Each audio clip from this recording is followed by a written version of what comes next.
Aujourd'hui, je vais vous présenter le visage de la réussite, celui d'Eugène Mercier. Dès un jeune âge, la bourgeoisie et son propre père sont deux choses inconnues. Celui-ci qui ne l'a pas reconnu tant que son enfant.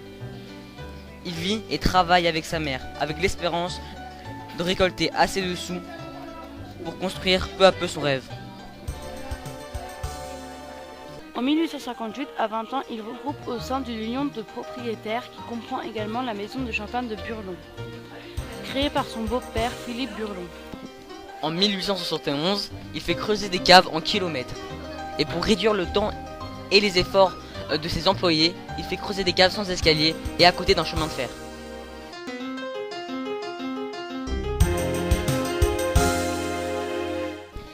Et ce qui dévoile réellement son génie du commerce, ce sont les enchaînements de l'événement publicitaire.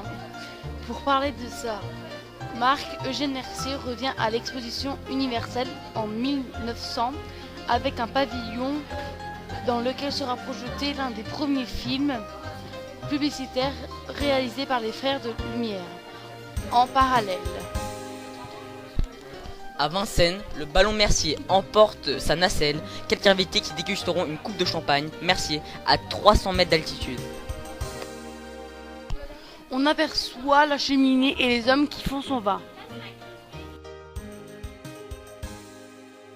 À l'exposition universelle de 1889. À l'occasion du centenaire de la Révolution française, Eugène Mercier fait exposer un foudre géant d'une contenance de 200 000 bouteilles. Ce sera l'attraction la plus visitée après la tour qui vient d'être inaugurée. Il faut le refasse puisque ça... Non, garde-la. Attends. En 1891, il augmente de popularité en laissant venir le président Sandi Carnot et pour détenir un avis positif de la part du président, ils allument 100 000 bougies. 100 000. Oui, 100 000. Tu peux te taire maintenant? Ok. Dans les caves, 100 000 bougies dans les caves en son honneur.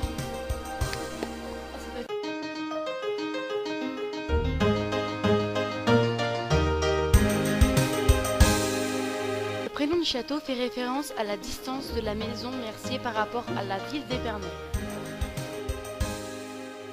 Tous ses rêves devenus réalité. Multiples les défis ou d'étapes publicitaires.